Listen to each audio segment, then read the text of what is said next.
नमस्कार दोस्तों, धर्म रहस्य चैनल में आप सभी का एक बार फिर से स्वागत है।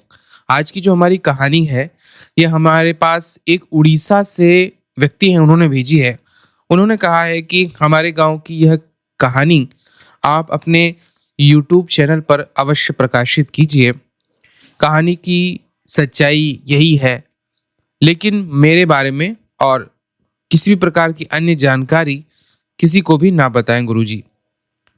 तो चलिए शुरू करते हैं इनके इस कहानी को, जो कि उड़ीसा के एक गांव की सच्ची घटना से है आधारित। और वहां पर क्या घटित हुआ था, उन्होंने इस वीडियो के माध्यम से हम लोग समझेंगे और जानेंगे। गुरुजी को प्रणाम। गुरुजी, उड़ीसा के कोरापुट जिले में घने साल के जंगलों और लाल मिट्टी के पठारों के बीच एक छोटा सा गांव है, बदनगुड़ा। वह एक ऐसा इलाका है जो आज भी आप ऐसा समझिए कि नक्शे से जैसे बाहर हो। गांव सरकारी नक्शों में मुश्किल से दिखाई पड़ता है। मोबाइल नेटवर्क की अगर बात हो तो जैसे लगता है कि सूरज डूबते ही वह मर जाता है। और वही हाल बिजली का भी है, वह भी केवल नाम मात्र की है। तो आप इसी बात से अनुमान लगा सकते हैं कि ऐसी ही जगहों पर ज्यादातर तांत्रिक जीवन की सच्चाई देखने को मिलती है। क्योंकि एक वीडियो में आपने भी कहा था कि जहां भी ज्यादा इलेक्ट्रॉनिक्स चीजें होती हैं, वहां इस तरह की दूसरी दुनिया की चीजें ज्यादा अपना करतब नहीं दिखा पाती हैं। इसीलिए मैं आज आपको हमारे गांव कोरापुट जिले के बदनगुड़ा की यह घटना बता रहा हूं। हमारे गांव के बुजुर्ग कहते हैं कि जो कहानी मैं बता रहा हूं वो सुनी सुनाई नहीं, देखी और भोगी गई है। इस बात का पहला संकेत बहुत पहले का है गुरुजी। बात यह है 1987 ईस्वी की। बरसात के बाद का समय था। गांव में अजीब तरह की घटनाएं शुरू हो गई थी। और इस तरह की घटनाएं होना उस वक्त सामान्य नहीं था।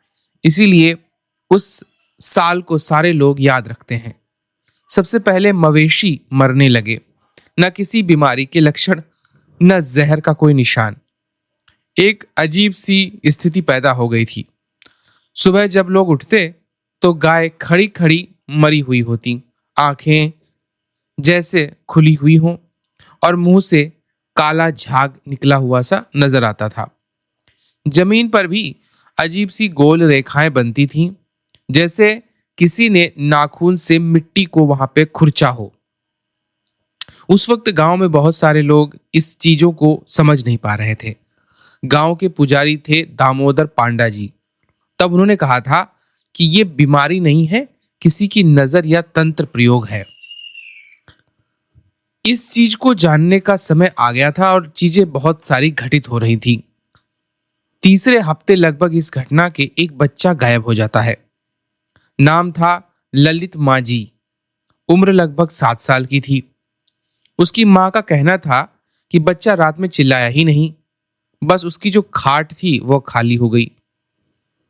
लेकिन सबसे डरावनी बात यह थी कि घर के आंगन में गीले पैरों के निशान थे, नंगे, लंबे और उल्टे। उसी रात गांव की सबसे बूढ़ी औरत, बूढ़ी माई ने नाम लिया। वो लौट आई है, कलियानो डाकिनी। ये कौन थी? काली यानी काले रंग की कलियानो डाकिनी थी। क्या थी इसकी कहानी? अब मैं आपको इसके विषय में भी थोड़ा सा जानकारी देता हूं। करीब 50 वर्ष पहले, यानी इस घटना के 50 वर्ष पहले, कलियानो इसी गांव की एक औरत थी। पति जंगल में लकड़ी काटते हुए मर गया था और बच्चा भूख की वजह से गांव ने उसे मनहूस कह दिया था। बीमारी, सूखा, फसल का खराब होना, हर बात का दोष उसी पर मढ़ दिया गया। एक रात पंचायत बैठी थी और बिना किसी सबूत के उसे डाकिनी घोषित कर दिया गया। अगली सुबह उसे जंगल के बाहर पीपल के पेड़ में बांधकर जिंदा ही जला दिया गया। और यह घटना इतनी खतरनाक थी जिसकी कल्पना भी नहीं की जा सकती। अगली सुबह उसे जंगल के ही बाहर पीपल के पेड़ में जहां जलाया गया था, वहां पर बहुत सी बातें सामने आने लगी। लोगों का कहना था कि मरते समय उसने बस एक ही बात कही थी, मुझे भूख मुझसे छीनी गई है, मेरी अब मैं सबकी नींद ही छीन लूंगी। इसके बाद घटनाएं धीरे धीरे साल बर साल बढ़ती गईं। सन 1987 में उसके नाम के बाद घटनाएं रुकने के बजाय बढ़ गई थी। रात को लोग अपने घरों के बाहर चूड़ियों की खनक को सुनते थे। कभी कभी कोई औरत आवाज देती, दरवाजा खोलो, मैं रास्ता भटक गई हूं। जो दरवाजा खोलता था वो अगली सुबह या तो बेहोश मिलता या फिर बोलने की शक्ति वो खो देता था, यानी गूंगा हो जाता था। गांव के एक युवक ने बताया कि मैंने उसे देखा था। कमर उल्टी मुड़ी हुई थी, पैर पीछे की ओर थे और बाल बिल्कुल पूरे जमीन तक थे। तांत्रिक को बुलाया गया। आखिरकार पास के कस्बे से एक तांत्रिक को बुलाया गया जिसका नाम गोपीनाथ साधु था। उसने गांव में कदम रखते ही कहा, यह आत्मा नहीं है बल्कि प्रतिशोध की भूखी है। उसने पीपल के उसी पेड़ के नीचे रात में साधना करना शुरू किया। गांव वालों ने उसे सख्त हिदायत दी थी, तब भी उसने वहां साधना की और उसने भी गांव वालों को कुछ कहा। उसने कहा कि इस रात कोई बाहर नहीं निकलेगा। आधी रात के बाद जंगल में तेज हवाएं चलने लगीं, पीपल की जड़ें हिलने लगीं, चिता की जली हुई राख अपने आप उठी और तभी एक औरत की हंसी गूंजी। अब समझ आया आग में जलने का दर्द। गोपीनाथ साधु ने कहा और उसके अनुसार डाकनी ने स्वीकार किया कि वह तब तक नहीं जाएगी जब तक गांव वाले अपने पाप को मानेंगे नहीं। सुबह होते होते गांव के लोग पीपल के नीचे इकट्ठा हो गए थे। सबके सामने कलियानु के साथ हुई क्रूरता को स्वीकार किया गया। उसकी याद में उस जगह पर एक छोटा सा चबूतरा बनाया गया और पहली बार गांव ने किसी डाकनी को देवी की तरह विदा किया। कहते हैं उसके बाद घटनाएं रुक गई थीं, लेकिन आज भी बदनगुड़ा में कोई सूरज ढलने के बाद उस पीपल के पास नहीं जाता है। हर अमावस्या की रात चबूतरे पर ताजे चावल और पानी अपने आप मिल जाते हैं। बुजुर्ग लोग आज भी कहते हैं, अगर वो डाकनी थी तो हम ही लोगों ने तो उसे बनाया था। कभी कभी भूत मरने के बाद नहीं, जिंदा जलाए जाने से बनते हैं। यहाँ पर बहुत बड़ी गलती हुई थी और उस गलती का खामियाजा पूरे गांव को भुगतना पड़ा था। यह कोई साधारण घटना नहीं थी गुरुजी, यह एक बिल्कुल सच्ची बात है जो मैंने आपको बताई है। अगर कोई व्यक्ति इस गांव में आता है और वह उस जगह को देखना चाहता है तो आकर देख सकता है, लेकिन कृपया मुझसे संपर्क ना करें क्योंकि मैं इन चक्करों में नहीं पड़ना चाहता। ऐसी ही घटना बीच में घटित हो गई थी। एक व्यक्ति ने जिद करके उस जगह को देखने के लिए मुझसे कहा था। मैंने जोश जोश में इस बात की परवाह ना करते हुए, क्योंकि मुझे ऐसा लगता था कि शायद ये बात बनाई गई हो, उसको उस स्थान पर रात में जाने को कहा। अगले दिन वह उसी जगह पर बेहोश पड़ा हुआ मिला। उसको फिर हॉस्पिटल में लेकर गए और लगभग 7 दिन के बाद जाकर उसकी तबीयत सुधरी थी। तो आप इस बात से अनुमान लगा सकते हैं कि यह बात झूठी नहीं है, एक सच्ची बात है। आज भी डाकिन मौजूद है और डाकिन कितनी खतरनाक होती है यह तो आप अपने अनुभवों में गुरुजी पहले ही बता चुके हैं। डाकिनी शक्ति को जो व्यक्ति सिद्ध कर लेता है वह अपूर्व बलशाली बन जाता है।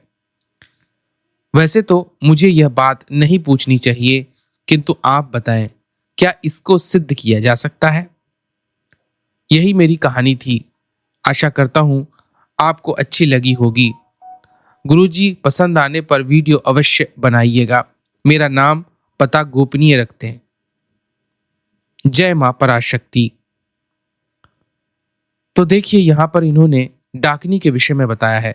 इस डाकनी को सिद्ध तो किया जा सकता है, लेकिन ऐसी डाकनी को सिद्ध करने पर परिणाम भयंकर हो सकते हैं, क्योंकि जो पहले से ही क्रोधित और व्यथित हो उसको सिद्ध करना बड़ा ही दुर्लभ और दंडात्मक स्थिति पैदा करने वाला कार्य हो सकता है।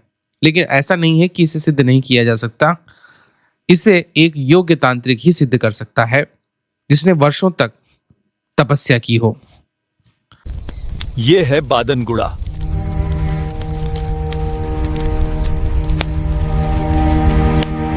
रात में अंधेरे में एक चुड़ैल जागती है। ये कोई कहानी नहीं है, यह एक याद है, हमारे डर की याद।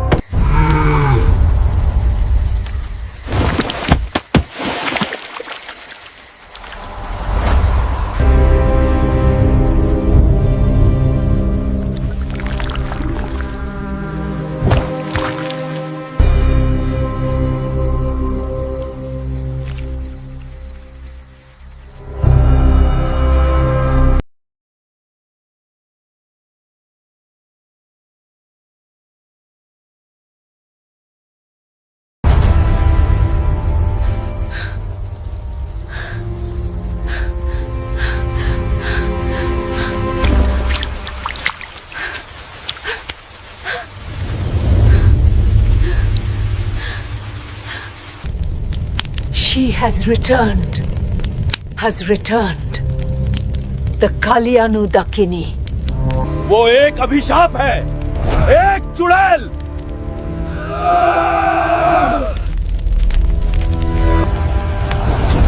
You stole my hunger.